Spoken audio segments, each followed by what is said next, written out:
बिस्मिल्लाहिर्रहमानिर्रहीम। अस्सलाम वालेकुम dear students, welcome to Alnoor college. और आज हम जो है वो एमडी कैट बायोलॉजी में लेक्चर नंबर 34 डिस्कस कर रहे हैं, जिसमें जो सिलेबस है that is the second part of chapter 23 biotechnology. First part में हमने recombinant DNA technology one method of gene cloning इसे डिस्कस किया है। और जो सेकंड पार्ट है आज का लेक्चर है, इसके अंदर जो है वो हम जो second method of gene cloning PCR इसे डिस्कस करेंगे। और पीसीआर के साथ रिलेटेड जो है वो डीएनए एनालिसिस वाला जो है वो टॉपिक है ये। और जो लास्ट टॉपिक आज के लेक्चर में होगा that will be the gene therapy. Okay students, let's talk about the PCR. First of all, one type of gene cloning. PCR actually stands for polymerase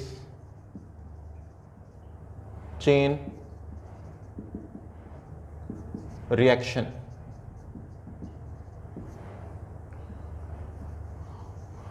और आप जानते हैं कि इसे पोलीमरेज चेन रिएक्शन क्यों बोलते हैं।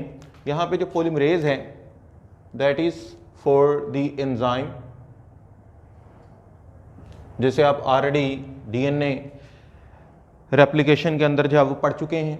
डीएनए पॉलीमरेज, आरएनए पॉलीमरेज की नहीं बात कर रहे, डीएनए पॉलीमरेज की बात कर रहे हैं, बिकॉज डीएनए या जीन को जो है वो हमें क्लोन करना है। फिर ये जो चेन रिएक्शन है ये बेसिकली यहाँ पे जो बेसिक प्रिंसिपल है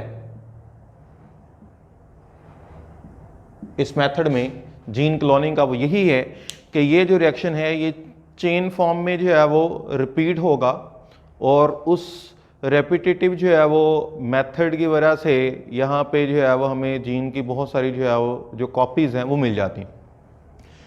पीसीआर जो है that is actually in vitro DNA replication और एम्प्लीफिकेशन।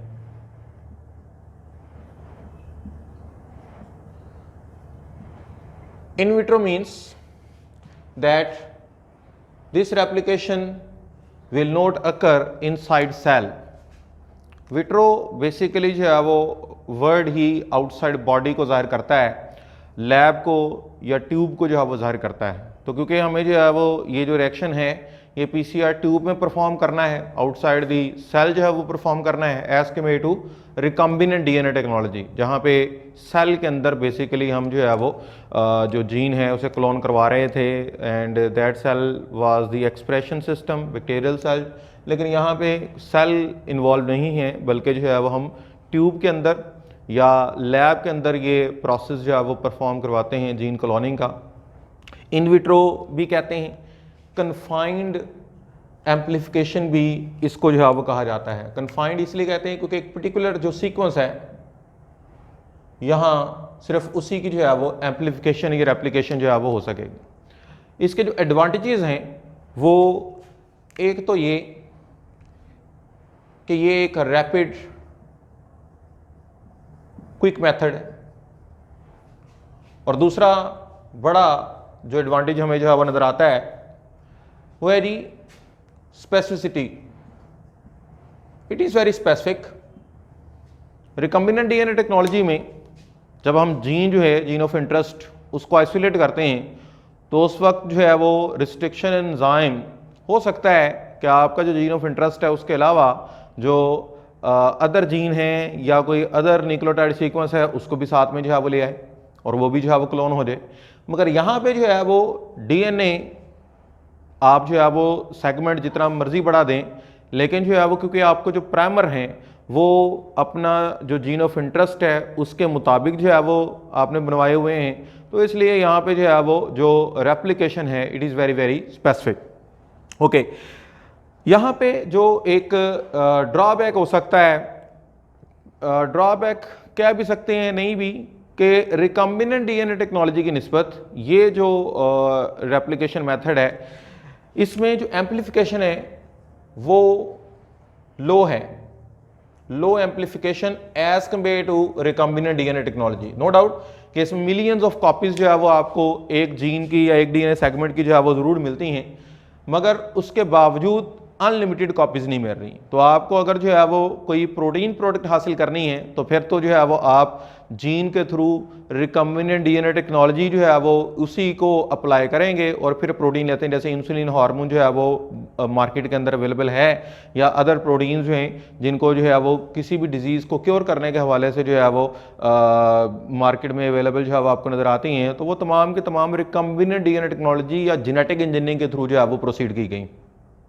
मगर अगर आपको एक स्पेसिफिक जो है वो सीक्वेंस उसको जो है वो हाईलाइट करना है डायग्नोसिस के लिए, तो फिर आप पीसीआर एम्प्लीफिकेशन को ही जो है वो कंसीडर करते हैं। Because as compare to recombinant DNA technology not only it is rapid और स्पेसिफिक, उसके साथ साथ जो है वो ये लेस लेबोरियस है as compare to recombinant DNA technology, जिसमें जो है वो काफ़ी ज़्यादा टाइम भी रिक्वायर है और फिर जो है वो एरर चांसेस भी ज़्यादा हैं। यहाँ पे जो है वो सिर्फ आपको जो रिएक्शन मिक्सर है उसको कंटामिनेशन से बचाना है, बाकी सारा काम जो है वो मशीन के थ्रू थर्मोसाइक्लर या पीसीआर मशीन के थ्रू ही हो रहा है।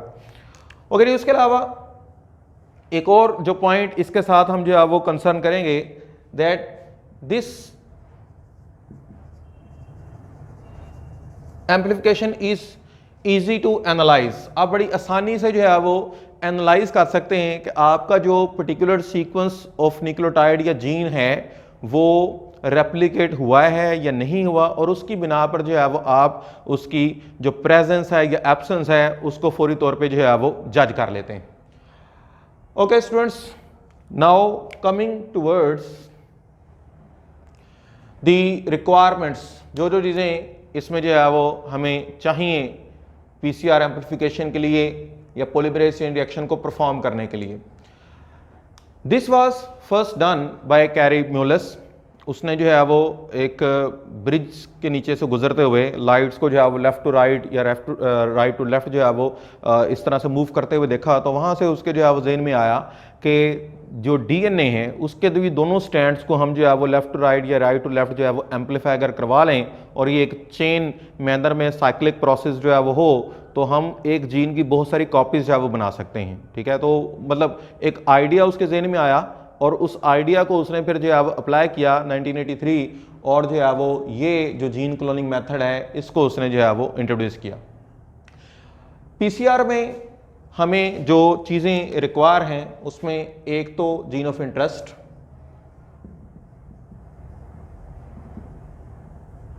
जिसे हमें एम्पलीफाई करना है, या particular DNA segment that will B amplified. फिर उसके अलावा हमें प्राइमर चाहिए। ये प्राइमर के हवाले से थोड़ा सा आपको कॉन्सेप्ट होना चाहिए कि क्योंकि डीएनए के दो स्ट्रैंड्स हैं जो इस तरह से एंटी पैरेलल होंगे, तो इन दोनों स्ट्रैंड्स को आपको एम्पलीफाई करना है। तो दोनों स्ट्रैंड्स को एम्पलीफाई करने के लिए हमेशा जो प्राइमर है वो 3' एंड पे पॉइंट करता है, तो इसलिए आपको जो है वो दो स्ट्रैंड के लिए दो प्राइमर जो है वो रिक्वायर है। अगर एक को आप फॉरवर्ड प्राइमर कह रहे हैं तो दूसरा जो है वो रिवर्स प्राइमर होगा। तो डीएनए के जो है वो या जीन के दोनों एंड्स जो 3' एंड हैं उनके अगेंस्ट उनके कंप्लीमेंट्री 10 to 20 न्यूक्लियोटाइड जो है वो सिंगल स्ट्रैंड सीक्वेंस आपको जो है वो चाहिए, that will be known as primer. So there are two different types of primer, एक फॉरवर्ड अगर प्राइमर है तो दूसरा रिवर्स प्राइमर है। ये आपकी अपनी मर्जी है कि आप लेफ्ट टू राइट को या राइट टू लेफ्ट को किसको जो है वो फॉरवर्ड और रिवर्स जो है वो कह रहे हैं। तो सीक्वेंस आपको पता होगा जीन का, तभी आप ये प्राइमर जो है वो बनवा सकते हैं। तो ये प्राइमर 10 to 20 न्यूक्लियोटाइड के केमिकली सेंसाइज जो है वो न्यूक्लियोटाइड को किया जा सकता है एक दूसरे के साथ जो है मिलाकर सिंगल स्ट्रैंड सीक्वेंस में। तो वो आपको डिफरेंट कंपनीज जो है वो बना के दे देती हैं प्राइमर विदिन 24 आवर, उन्हें आप यूज़ कर सकते हैं। तो यहाँ पे जो बात याद रखने वाली है वो ये कि two different types of primer जो है वो आप यूज़ कर रहे हैं, फॉरवर्ड और रिवर्स, जिसका जिक्र भी बुक में तो नहीं है, मगर जो है जो डायग्राम गिवन है उसके अंदर उसने शो किया है कि टू प्राइमर जो है वो बाइंड कर रहे हैं। और ये प्राइमर जाहिर बात है आप जो है वो इसका जो नंबर होगा प्राइमर का वो बहुत ज़्यादा रखेंगे ताकि बार बार जो है ये प्रोसेस रिपीट किया जा सके। ओके, उसके बाद आपको एंजाइम चाहिए इसके अंदर, of course the enzyme DNA polymerase that is tag polymerase. इस डीएनए पॉलीमरेज को टैग पॉलीमरेज क्यों बोलते हैं? टैग जो लफ्ज़ है ये बेसिकली बैक्टीरिया थर्मोसिक्यूटिकस को जो है वो ज़ाहिर कर रहा है।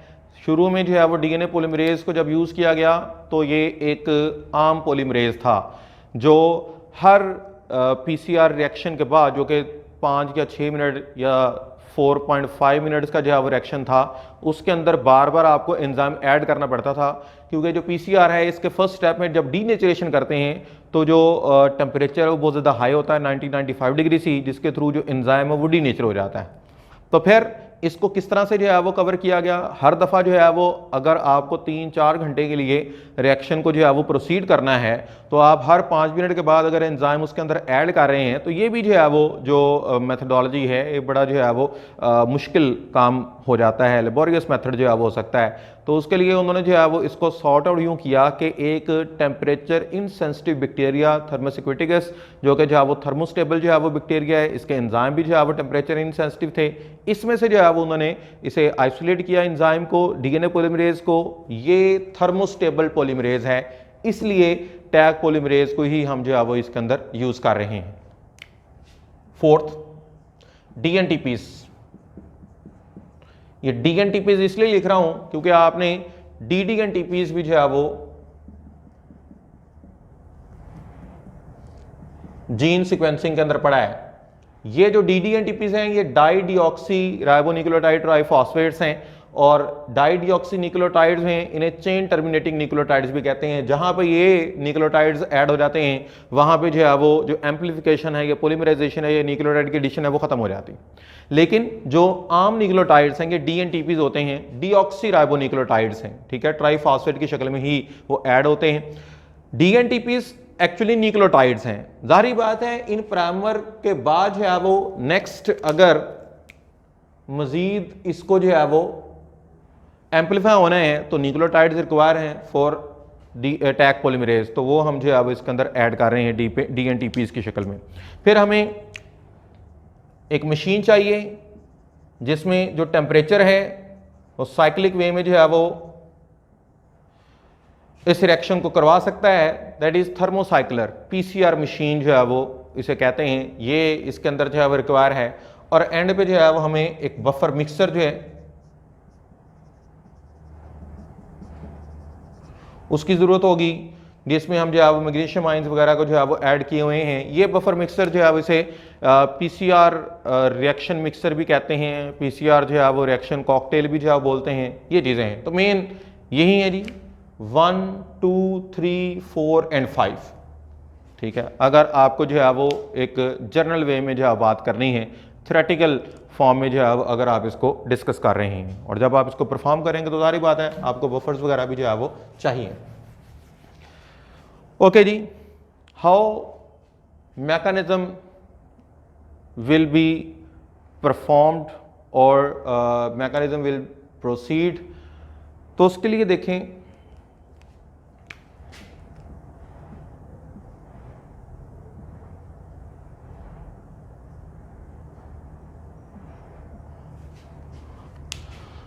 बात कुछ इस तरह से है कि अगर जो है वो हमारे पास ये जीन ऑफ इंटरेस्ट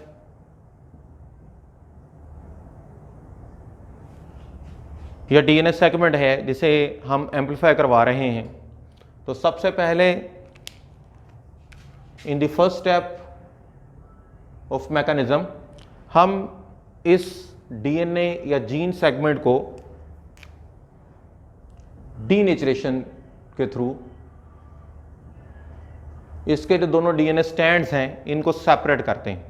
और ये जो डीनेचरेशन है ये हम हीट जो है वो उसके थ्रू बेसिकली डीनेचरेशन करवा रहे हैं। डीनेचरेशन जो है वो केमिकल मेथड से भी हो सकती है, लेकिन पीसीआर में हम हीट डीनेचरेशन जो है वो परफॉर्म करवाते हैं।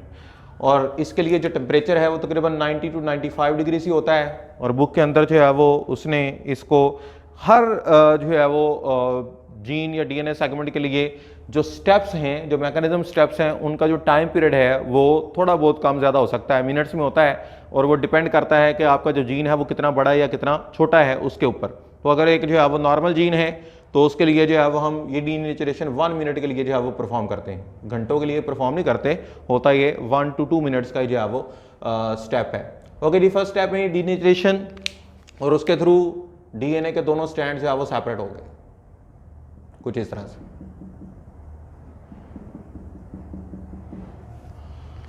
Now the second step, this second step is actually primer annealing. सारी चीजें आपने जो रिएक्शन मिक्सर की सारी चीजें हैं इनको पीसीआर ट्यूब के अंदर जो है वो डालकर थर्मोसाइक्लर के अंदर जो है वो रख दिया है। अब सिर्फ और सिर्फ जो है वो ये जो स्टेप्स हैं उनके थ्रू काम हो रहा है। तो पहला स्टेप जो है वो डीनेचरेशन इस टेम्परेचर पे इतने टाइम के लिए प्रोवाइड किया गया। दूसरे स्टेप में जैसे ही आप टेम्परेचर जो है वो कम करते हैं, there will be primer annealing process. Primer annealing का मतलब है कि ये जो दो डीएनए के स्ट्रैंड हैं इनके साथ जो प्राइमर हैं, जो आपने फॉरवर्ड रिवर्स प्राइमर जो है वो ऐड किए हुए हैं, वो बाइंड कर दें।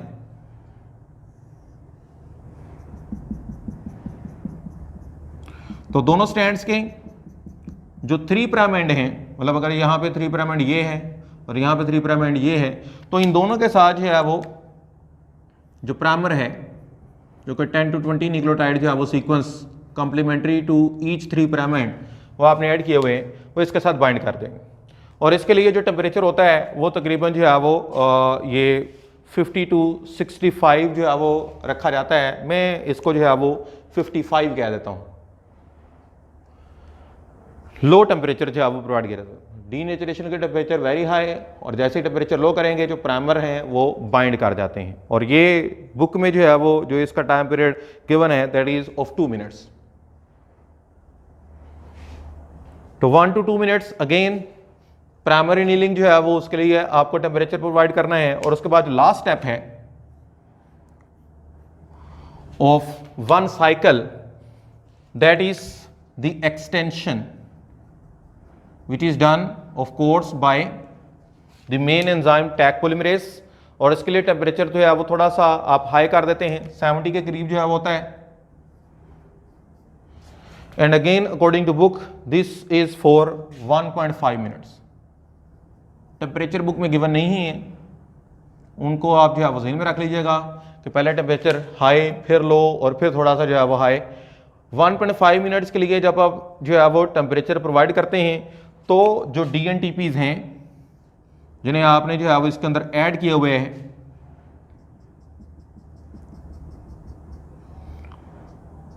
वो प्राइमर से आगे जो DNA पॉलीमरेज है वो ऐड करना शुरू कर देता है। मतलब यहां तक जो है वो प्राइमर और इससे आगे जो है वो ऑटोमेटिकली जो DNTPs है वो ऐड हो गए। ठीक है, इसी तरह से यहाँ पे जो है वो प्राइमर सीक्वेंस था और यहाँ पे भी जो है वो DNA इसी तरह से एक्सटेंड कर गए। तो एट दी एंड आपको जो है वो देखें ये 1 और ये 2 DNA मॉलिक्यूल्स जो मिल रहे हैं। कितनी देर के बाद? 1 + 2 + 1.5 तकरीबन जो है वो 4 से 5 मिनट के बाद आपको एक DNA से 2 DNA again semi conservative process आपको नजर आ रहा है, उसके थ्रू जो मिल रहा है। और अगर ये साइकिल जो है ये ऑटोमेटिकली इस थर्मोसाइक्लर के अंदर जो है वो टेम्परेचर रिपीट हो जाए, यही जो है वो जो टेम्परेचर हैं अगर जो है वो आप इसको इसी वे में रिपीट कर देंगे तो एक से जो 2 DNA बने हैं ये 2 DNA दोबारा से जो है वो जब इस थर्मोसाइक्लर के अंदर इन्हीं 1, 2 और 3 स्टेप के थ्रू जो है वो आप रिपीट करेंगे तो 2 से आगे 4 बन जाएंगे। और अगर ये आप 3 से 4 घंटे परफॉर्म करें तो हर जो है वो 4 से 5 मिनट के बाद जो DNA जो जीन सेगमेंट या DNA सेगमेंट है वो क्या हो रहा है? डबल होता जा रहा है। तो आपको जो है वो 3 to 4 आवर्स के बाद मिलियन ऑफ कॉपीज जो है वो एक जीन या DNA सेगमेंट की जो है वो मिल जाएंगी। और ये तमाम के तमाम जो है वो आपने जो एम्पलीफिकेशन है ये PCR के थ्रू जो है वो की होंगी और इसे आप जो है वो टेस्ट कर सकते हैं किसी भी जीन ऑफ इंटरेस्ट को पर्टिकुलर DNA में जो है वो मौजूद होने के हवाले से। तो आजकल जो है वो आप देखते हैं कि जो कोरोना वायरस है उसके लिए जो हम टेस्ट परफॉर्म करते हैं that is the PCR। PCR की बहुत सारी जो है वो टाइप्स हैं। एक जो है वो जो नॉर्मल PCR है उसकी आपने बात की, एक रिवर्स ट्रांसक्रिप्टेज PCR है, फिर इसके अलावा जो है वो रियल टाइम PCR है, मुख्तलिफ टाइप्स हैं। नेसेंट जो है वो PCR है। यहाँ पे हम जो है वो सिर्फ ये कर रहे हैं कि बॉडी के अंदर जो है वो अगर वायरस जो है वो मौजूद है, तो ज़ाहिर बात है आपने उस वायरस सीक्वेंस को जो है उसका जो है वो डीएनए सीक्वेंस है उसको पीसीआर के थ्रू एम्पलीफाई करके देख लेना है, क्योंकि जो है वो जो वायरस है या जो डीएनए सेगमेंट है वो बॉडी के अंदर जो है वो बहुत कम तादाद में मौजूद होंगी उसकी जो है वो कॉपीज़। तो आपको जो है वो उसे एम्पलीफाई करके मालूम करना है कि क्या वो वाकई मौजूद है या नहीं है। और मैंने आपको बताया कि स्पेसिफिक होने की वजह से जो रिजल्ट्स हैं वो भी काफ़ी हद तक जो है वो हमें तसल्ली बख्शी नज़र आएंगे। अगर एम्पलीफिकेशन नहीं हुई और आपको जो है वो दोबारा से इसको परफॉर्म करना पड़ता है तो इसका मतलब है there is no that particular gene of interest और दैट पर्टिकुलर सीक्वेंस प्रेजेंट। और अगर जो है वो पहली दफ़ा में ही ये जो है वो रिजल्ट पॉजिटिव आ जाता है, इसका मतलब है the sequence is present, must be present over there. अगर ये तो है पीसीआर। अब आपके पास जो है वो पीसीआर के थ्रू जो जीन क्लोन होकर जो है वो मिला उसे आप जो है वो एनालाइज करने के लिए जो टेक्निक है डीएनए एनालिसिस वो आप जो है वो परफॉर्म कर सकते हैं। और डीएनए एनालिसिस जो है वो एक और बात जो अहम है उसके लिए वो ये कि इसे भी आप किसी भी जगह पे एक पर्टिकुलर डीएनए सेगमेंट जिसको आप तलाश कर रहे हैं या आप जो है वो कंपेयर करना चाहते हैं किसी जो है वो अदर डीएनए सीक्वेंस के साथ, उसके लिए भी यूज़ कर सकते हैं। Okay ji, analysing DNA.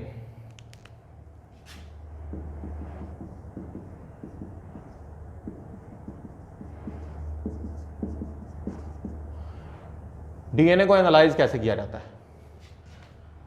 This is actually done by DNA fingerprinting.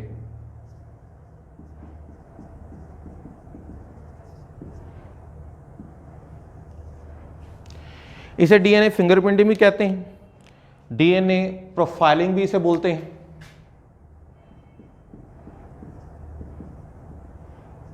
DNA typing भी जो है इसे कहते हैं, जिसका मकसद जो है वो पर्टिकुलर सीक्वेंस को जो है वो हाईलाइट करना है या कंपेयर करना है किसी जगह पे।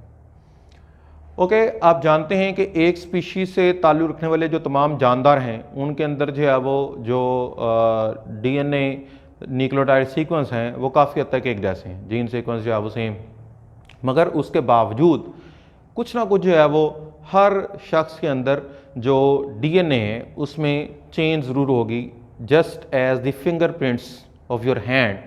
ये फिंगरप्रिंट्स हैंड फिंगरप्रिंट्स नहीं है, बल्कि ये फिंगरप्रिंट्स जो है वो डीएनए जो हर शख्स का दूसरे से कुछ ना कुछ जो है मुख्तलिफ है उसकी बेस पे आप ये जो है वो जो फिंगरप्रिंट है इसको परफॉर्म करवा रहे हैं। तो अगर जो है वो हमारे पास ये नॉलेज मौजूद है कि हर शख्स का डीएनए दूसरे से कुछ ना कुछ मुख्तलिफ होगा, तो आपने इसी बेस पे जो है वो कोई भी जो इंडिविजुअल है उसको दूसरे से कंपेयर करके जो है वो डीएनए फिंगरप्रिंटिंग के थ्रू डीएनए जो है वो एनालाइज करवा सकते हैं। ओके, अब this is actually done by gel electrophoresis separation. Main जो इसके अंदर जो है वो डीएनए फिंगरप्रिंटिंग के अंदर हमारे पास जो है वो एक बड़ा अहम मेथड है इसका सेपरेशन का, वो जेल इलेक्ट्रोफोरेसिस। जेल इलेक्ट्रोफोरेसिस ही आपको जहन में आना चाहिए जब आप डीएनए फिंगरप्रिंटिंग जो है वो परफॉर्म करवा रहे हैं कहीं पे। ओके जी, मेथड क्या है? मेथड ये है कि हमारे पास अगर 3 डीएनए सैंपल्स हैं जो एक स्पीशीज से जो है वो मतलब ह्यूमन से ही जो है वो आपने लिए, sample 1, sample 2, sample 3 different individuals, तो काफ़ी हद तक तो इनका जो डीएनए है वो सेम ही होगा। तो ये 1, ये 2 और ये 3, इनमें से डीएनए को आपने सेपरेट किया हुआ है।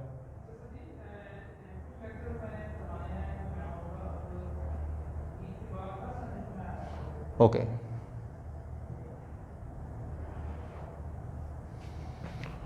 सो दीज आर 3 डीएनए सैंपल्स।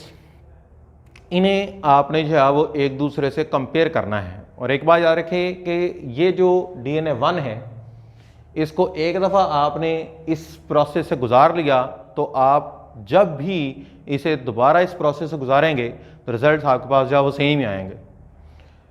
1, 2 और 3। फर्स्ट स्टेप क्या है? फर्स्ट स्टेप ये है कि आप जो है इन तीनों डीएनए सैंपल्स को रिस्ट्रिक्शन एंजाइम के थ्रू जो है वो कट करवाते हैं, ठीक है। So in the first step there will be direction of these DNA sample through restriction enzyme, same restriction enzyme, एक ही रिस्ट्रिक्शन एंजाइम से आप कट करवाते हैं। And of course restriction enzyme जो है वो इन 1, 2 और 3 डीएनए सेगमेंट्स को स्पेसिफिक साइट या क्लीवेज साइट या पैलिंड्रोम सीक्वेंस से कट करेगा। यहाँ पे हो सकता है इस रिस्ट्रिक्शन एंजाइम के लिए जो क्लीवेज साइट हैं या साइट ऑफ डायरेक्शन है वो 3 हो, यहाँ पे 2 हो, यहाँ पे जो है वो 6 हो, तो वो उसके मुताबिक उसको कट करेगा और कट करने के बाद आपके पास जो है वो आ जाएंगे रिस्ट्रिक्शन फ्रैगमेंट्स। जितनी दफ़ा ये कट करेगा उसके मुताबिक जो है वो रिस्ट्रिक्शन फ्रैगमेंट्स जो है वो 1, 2 और 3 इन सैंपल्स के आ जाएंगे। जैसे ही जो है वो रिस्ट्रिक्शन एंजाइम इनको अलग-अलग जो है वो कट करेगा तो उसके बाद आपने नेक्स्ट ये करना है कि इन तीनों सैंपल्स को आपने रिस्ट्रिक्शन फ्रैगमेंट्स के हवाले से एनालाइज करने के लिए एक जेल के ऊपर जो है वो फ्रैगमेंट्स को सेपरेट करवाना है। And the technique is known as gel electrophoresis. इसके अंदर 3 वेल्स होंगे, जितने आपके पास सैंपल हैं उसके मुताबिक आप जो है वो इसके अंदर वेल्स बनवा सकते हैं। ओके, ये 1, 2 और 3 डीएनए सैंपल, और इसको जो है वो आपने क्या करवाया जी, एगरोस जेल इलेक्ट्रोफोरेसिस, एज बी से कहते हैं। इसका जो प्रिंसिपल है वो ये कि एक जेल जो है वो आपको इलेक्ट्रोफोरेसिस जो है ये पैड होता है उसके अंदर बनवाना है। फिर आप जो है वो उसे अटैच कर देते हैं एक जो है वो इलेक्ट्रोफोरेसिस मशीन के साथ, जो है वो बैटरी सप्लाई है उसके साथ, मतलब वो आप इलेक्ट्रोफोरेसिस ऑपरेटर्स अगर देखेंगे तो उसके अंदर आपको जो है ये जेल बॉक्स मिल जाएगा और बाकी तमाम चीज़ें मिल जाएंगी। तो आपके लेवल पे यही है कि आपने ये जो जेल है इसके अंदर 1, 2 और 3 ये वेल्स के अंदर आपको डीएनए सैंपल जो है वो लोड कर देना है। फिर आप जो है वो इसे, ये जो जेल है इसको आपने बैटरी में नेगेटिव टू पॉजिटिव जो है वो अटैच किया हुआ है। नेगेटिव टू पॉजिटिव इसलिए क्योंकि डीएनए पे नेगेटिव चार्ज है, तो जब आप जैसे ही जो है वो जो बैटरी है उस पर जो करंट है उसको सप्लाई करेंगे तो ऑफ कोर्स नेगेटिव टर्मिनल से पॉजिटिव टर्मिनल की तरफ जो है जो डीएनए फ्रैगमेंट्स है वो सेपरेट हो जाएंगे on the basis of their size. जिन फ्रैगमेंट का साइज जो है वो बड़ा होगा वो जाहिर बात है इसके अंदर जो है वो स्लो रन करेंगे, वो फ्रैगमेंट्स पीछे रह जाएंगे। जिनका जो है वो साइज छोटा होगा वो तेजी से रन कर देंगे और वो जो है वो आगे हो जाएंगे। तो on the basis of charge और जो है वो जो उनके साइज हैं उनमें आपने जो है वो इनको सेपरेट कर लिया है। तो 1 में जो रिस्ट्रिक्शन फ्रैगमेंट है फॉर एग्जांपल वो इस तरह से हैं, 2 में जो है वो ये फ्रैगमेंट्स यूं आते हैं, 3rd में जो है वो फ्रैगमेंट्स वो कुछ यूं आ जाते हैं। अब ये जो फ्रैगमेंट्स आपको डिफरेंट मिल रहे हैं these are actually known as RFLPs।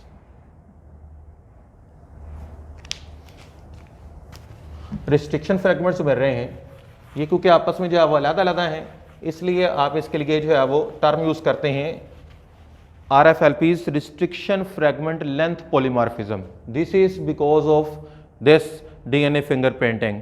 Actually पहले ही हमने बात की है कि हर डीएनए जो है उसके अंदर ये जो रिस्ट्रिक्शन एंजाइम की साइट हैं वो दूसरे की निस्बत जो है वो लाजमी तौर पे डिफरेंट होंगे, चाहे वो एक स्पीशीज से जो है वो तमाम डीएनए सैंपल आपने जो है वो डिफरेंट इंडिविजुअल से लिए हैं। तो ये जो रिस्ट्रिक्शन फ्रैगमेंट्स हैं क्योंकि हर डीएनए के अंदर रिस्ट्रिक्शन फ्रैगमेंट दूसरे से मुख्तलिफ हैं तो इस वजह से इसको रिस्ट्रिक्शन फ्रैगमेंट लेंथ पॉलीमॉर्फिज्म। और वही RFLPs को जो है वो जब आप इलेक्ट्रोफोरेसिस के अंदर जो है वो रन करवाते हैं तो आपको ये जो रिस्ट्रिक्शन फ्रैगमेंट्स हैं इनकी लेंथ्स डिफरेंट होने की वजह से, इनके साइजेस जो है वो डिफरेंट होने की वजह से ये आपको अलग अलग जो है वो पॉइंट्स के ऊपर मिल रहे हैं। तो लेन 1 के अंदर आपके पास फर्स्ट सैंपल, लेन 2 में सेकेंड सैंपल और लेन 3 में थर्ड सैंपल जो है वो मौजूद है। तो ये रिस्ट्रिक्शन फ्रैगमेंट जो है वो आप अभी जेल इलेक्ट्रोफोरेसिस के थ्रू जो है वो क्या करवा सके हैं, सेपरेट करवा सकते हैं। So separation of restriction fragments is done by gel electrophoresis. ये जो इलेक्ट्रोफोरेसिस है ये तो जेल के थ्रू जो है वो आपने परफॉर्म किया और वो जो जेल जो है वो ज़ाया हो जाएगा। आप उसको जो है वो अगर हाईलाइट करना चाहते हैं और ये जो फ्रैगमेंट्स हैं ये आपको जो है वो जेल में जब आप जो है वो उसे लेके आते हैं एक जो है वो प्रोफाइलिंग की तरफ, तो तभी जो है वो ये फ्रैगमेंट सिर्फ और सिर्फ नज़र आएंगे। ऐसा नहीं है कि आपको ये फ्रैगमेंट्स अलग-अलग से नज़र आ रहे होंगे। तो जी इलेक्ट्रोफोरेसिस के थ्रू जो डीएनए फ्रैगमेंट्स हैं उनको वहाँ पे हाईलाइट करने के लिए हम नेक्स्ट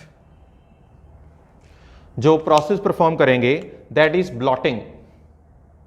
तो जेल जो है उसे हम एक ब्लॉटिंग पेपर के ऊपर जो है वो ट्रांसफर कर रहे हैं, और क्योंकि ये डीएनए जो है वो जो बैंड्स हैं उनको आप जो है वो वहाँ पे इलेक्ट्रोफोरेसिस जेल से जो ब्लॉटिंग पेपर है उसके ऊपर जो है वो ट्रांसफर कर रहे हैं।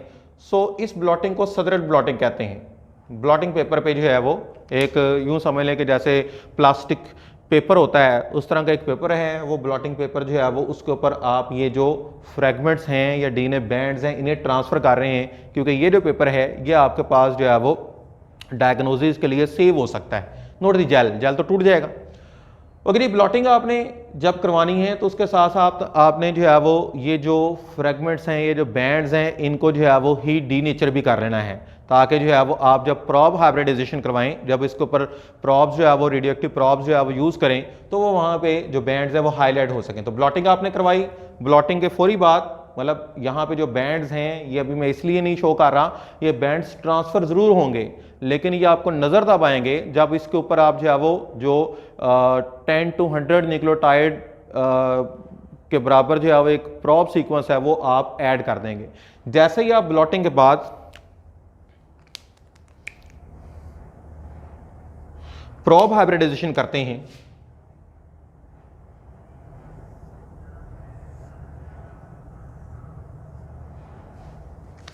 रेडियोएक्टिव प्रॉब्स जो आप ऐड करते हैं,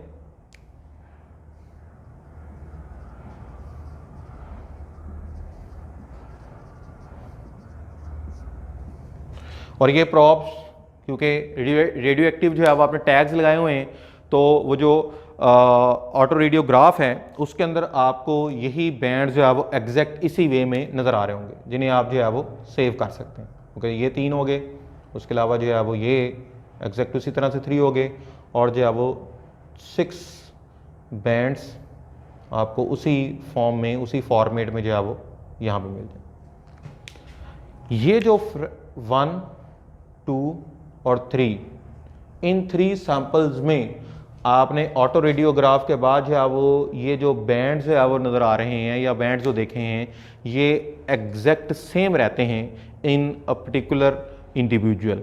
जब भी आप जो है वो जो फर्स्ट इंडिविजुअल है उसका डीएनए जो है वो मॉलिक्यूल या डीएनए सेगमेंट जो आपने यहाँ पे लिया है उसे आप इस प्रोसेस के थ्रू फिंगरप्रिंटिंग के थ्रू गुजारेंगे तो आपको हमेशा यही 3 बैंड्स जो नज़र आएंगे, सेकंड भी इसी तरह से, थर्ड भी इसी तरह से। तो आपने ये जो 1 और 2 और 3 हैं इनके बैंड्स की बिना पर इनको क्या कर लिया है, कंपेयर कर लिया है।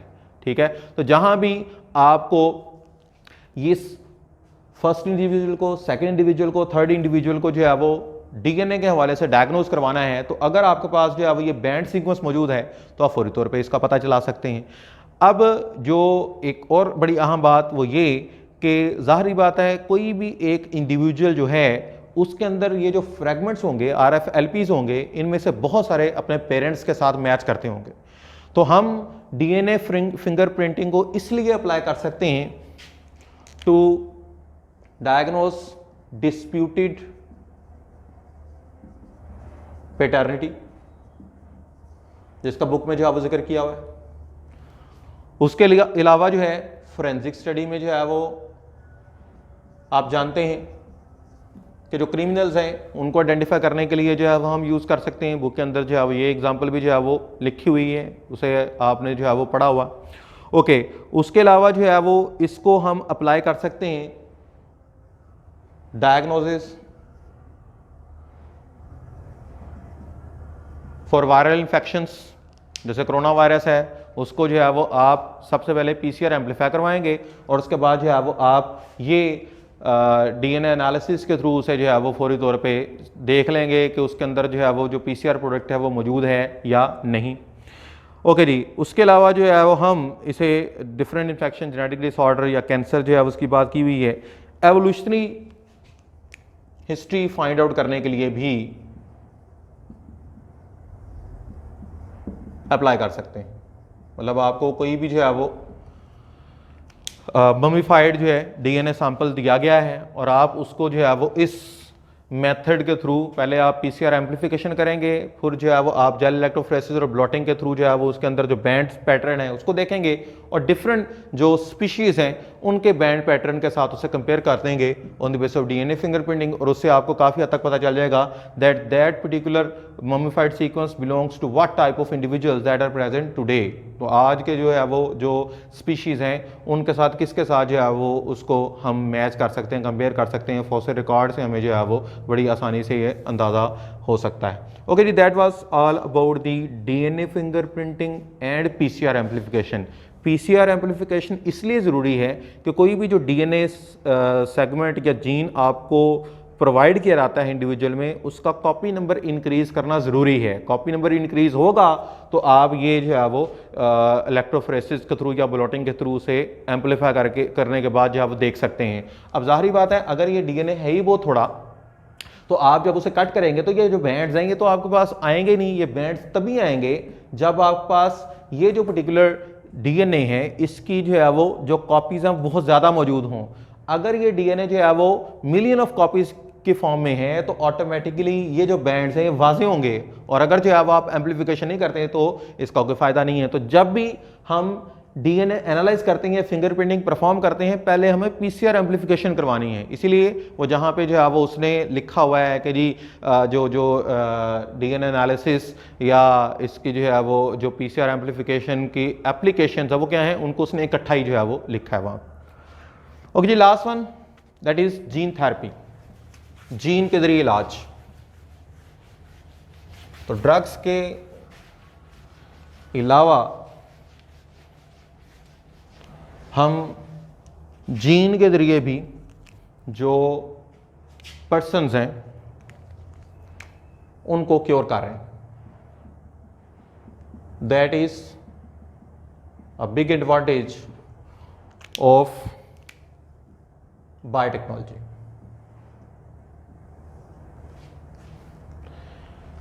Gene therapy actually means the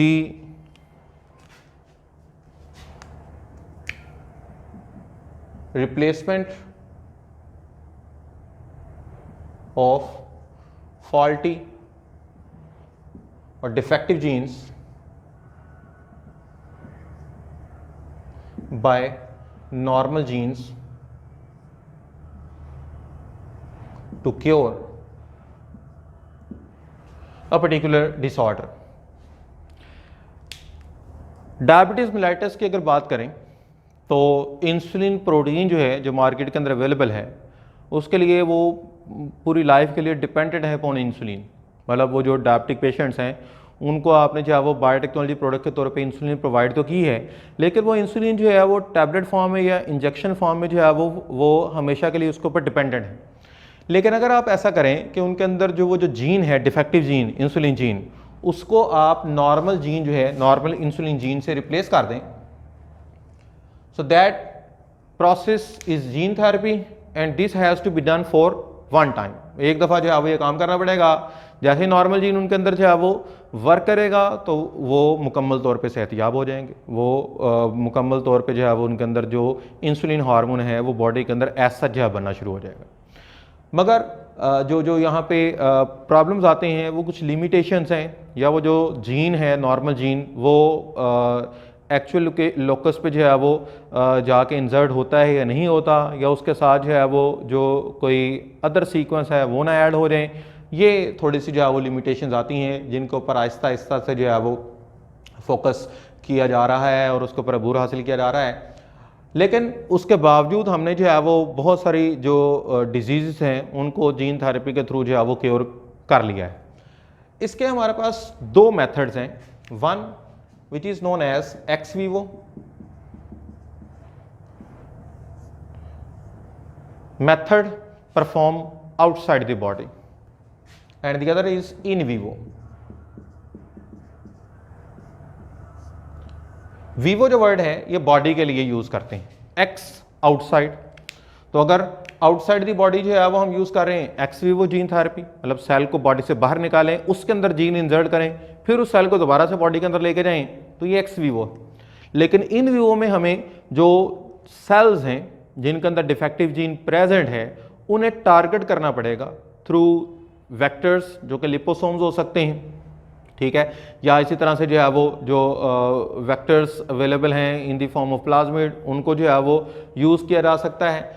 in vivo में हम इनसाइड द बॉडी ही सेल्स को टारगेट करेंगे जीन थेरेपी जो है वो परफॉर्म करवाने के लिए। एक्स विवो जीन थेरेपी जो है इसको एक्सप्लेन किया हुआ है बुक के अंदर regarding to the disease severe combined immune deficiency syndrome. Book के अंदर एक्स विवो के लिहाज से दो डिजीज़ को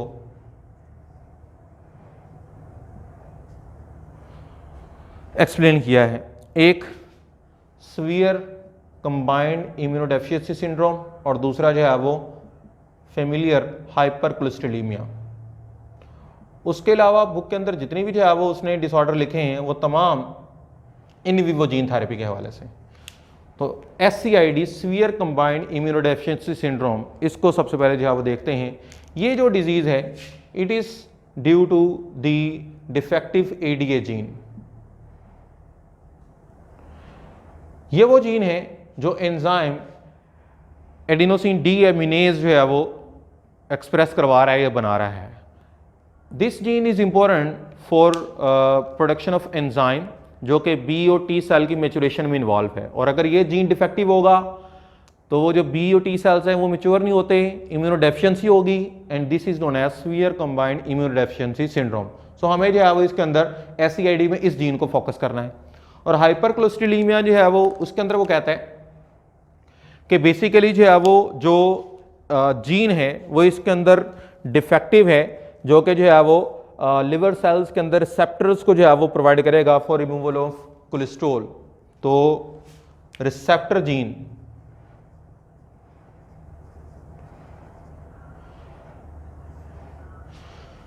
वो रिसेप्टर जीन जिसके थ्रू लिवर सेल्स के ऊपर ऐसे रिसेप्टर आ जाते हैं जिसकी वजह से वो कोलेस्ट्रॉल को जो है वो ला कर मेटाबलाइज कर सकते हैं, वो इनके अंदर जो है वो डिफेक्टिव हैं। तो अगर आप जो है वो सेल्स में इस जीन को ADA जीन को जो है वो ट्रांसफर कर दें तो तब भी जो है वो क्योर हो सकता है ऑफ दिस डिजीज। और अगर आप रिसेप्टर जीन को जो है वो उसके अंदर इंसर्ट करवा सकते हैं थ्रू जीन थेरेपी तो उसके थ्रू जो है वो आप हाइपरकोलेस्टेरोलेमिया को भी जो है वो क्योर कर सकते हैं। तो ये इसकी बात करते हैं सीवियर कंबाइंड इम्यूनोडेफिशिएंसी सिंड्रोम। क्या करवाना है इस केस में? ADA जीन को इंसर्ट करने के लिए हम बॉडी जो है इससे स्टेम सेल को जो है वो लेंगे।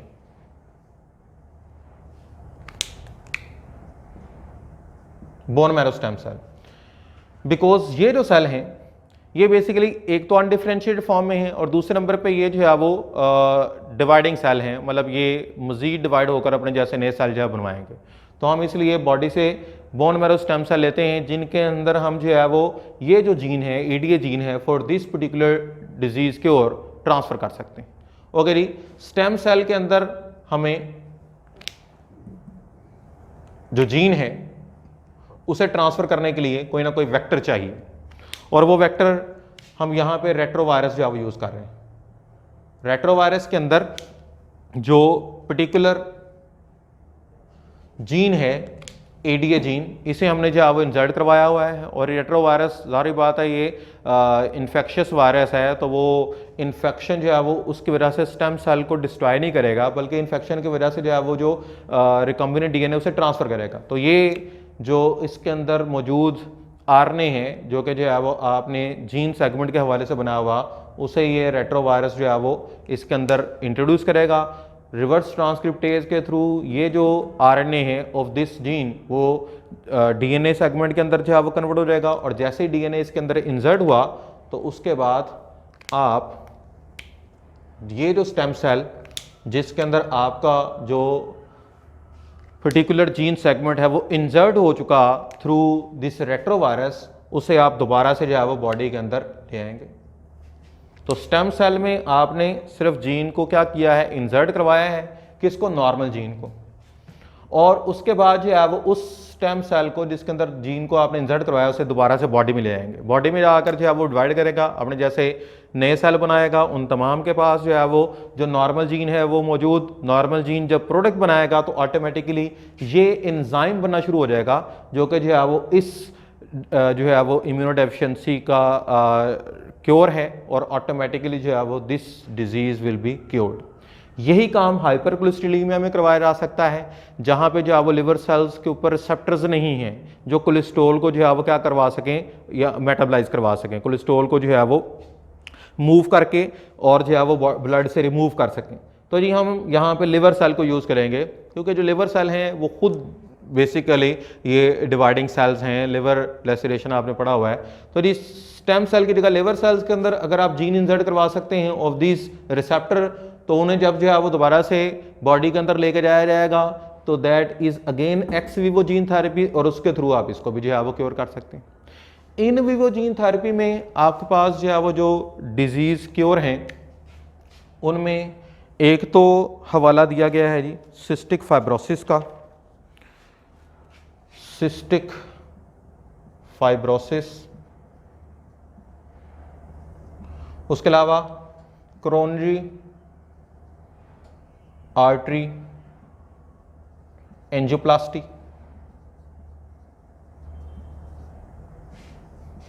और उसके अलावा फॉर कैंसर ट्रीटमेंट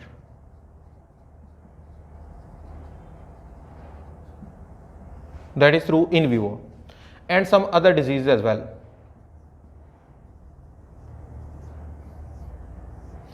जिसमें हीमोफीलिया को जो है वो लिखा गया है, डायबिटीज़ को लिखा गया है, एड्स को, पार्किंसन डिजीज़ को जो है वो लिखा गया है।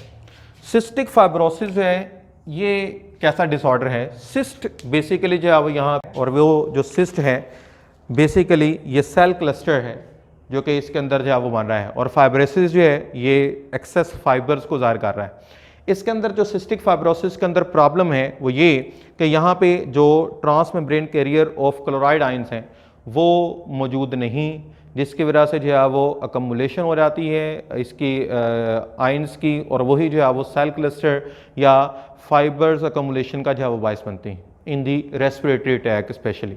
तो रेस्पिरेटरी ट्रैक इन्फेक्शन की वजह से आपको जो है वो यहाँ पे इन विवो जीन थेरेपी में जो रेस्पिरेटरी ट्रैक सेल्स हैं उन्हीं को टारगेट करना पड़ता है थ्रू नॉस्ट्रिल्स। तो हम जो नॉर्मल जीन है उसे हम लिपोप्रोटीन के अंदर बेसिकली जो है वो इंसर्ट करवा के लिपोसोम्स बनाएंगे। वो वेक्टर्स जो कि लिपॉइड पार्टिकल्स हैं उन्हें हम जो है वो थ्रू नॉस्ट्रिल्स रेस्पिरेटरी ट्रैक के अंदर जो है वो टारगेट करते हैं, और जीन इंसर्ट होने के बाद वो जो ट्रांसमेम्ब्रेन कैरियर जैसे बनना शुरू हो जाएंगे automatically this cystic fibrosis will be cured. इसके मुकाबले में जो कोरोनरी आर्टरी एंजियोप्लास्टी है इसमें नॉर्मल एंजियोप्लास्टी जो है वो करवाई जाती है, जिसमें बैलून कैथीटर हम ऐड करते हैं कोरोनरी आर्टरी को जो है वो थोड़ा सा बड़ा करने के लिए, या उसका जो है वो इनर डाया है उसको इंक्रीज करने के लिए, लेकिन वो दोबारा जो है वो कोलैप्स कर जाती हैं। तो हम यहाँ पे जो है वो क्या करते हैं कि जी जो कोरोनरी आर्टरी एंजियोप्लास्टी है अगर आपने इसके थ्रू मतलब जीन थेरेपी के थ्रू जो है वो परफॉर्म करवाना है तो हम वो जीन इसके अंदर ऐड कर सकते हैं जो वेस्कुलर एंडोथेलियल ग्रोथ फैक्टर के तौर पे जो है वो मौजूद, ठीक है, और वो वहाँ पे एंडोथेलियल जो लाइनिंग है उसको ऑटोमेटिकली जो है वो ग्रो करवा देंगे, जिसकी वजह से वो जो एंजियोप्लास्टी पहले हो रही थी जिसकी वजह से जो वेसल्स हैं वो कोलैप्स कर देती वो नहीं हो पाएंगे। कैंसर ट्रीटमेंट के अंदर हमें जो है वो उन जीन्स को जो है वो इंसर्ट करवाना है कैंसर पेशेंट्स में जो नॉर्मल सेल हैं, या तो उनको जो है वो जो कीमोथेरेपी हैं जो केमिकल ट्रीटमेंट है उससे कैंसर के लिए उससे बचा रहे हैं, या जो कैंसर सेल्स हैं उनको जो है वो ज़्यादा प्रोमिनेंट करते हैं फॉर कीमोथेरेपी या रेडियोथेरेपी के वो जो है वो आसानी से किल हो सकें। अदर डिजीज़ जो हैं उनके अंदर भी उसी तरह से आप इन विवो जीन थेरेपी के थ्रू जो है वो जीन है वो बॉडी के अंदर डायरेक्ट इंसर्ट करते हैं। जैसे पार्किंसन डिजीज़ है तो ब्रेन डिसऑर्डर है तो हम ब्रेन सेल्स को जो है वो इसके अंदर टारगेट करेंगे। ऐसा भी हो सकता है कि आप जो है वो जो ऑर्गेनाइड्स हैं जो आर्टिफिशियल ऑर्गन्स हैं वो इसके अंदर जो है वो बॉडी कैविटी के अंदर ऐड कर दें, जो कि जो है वो आपके नॉर्मल जीन को बॉडी के अंदर प्लेस करेंगे और वहाँ पे जो है वो काम करना शुरू कर देंगे। ओके जी, that was all about the 3 topics, first PCR उसके साथ ही रिलेटेड टॉपिक जो है वो एनालाइजिंग डीएनए था, and the last one was the gene therapy, जो कि जो है वो डिफेक्टिव जीन का क्योर है through the normal gene. Okay जी, अपना ख्याल रखिएगा। अल्लाह हाफिज़।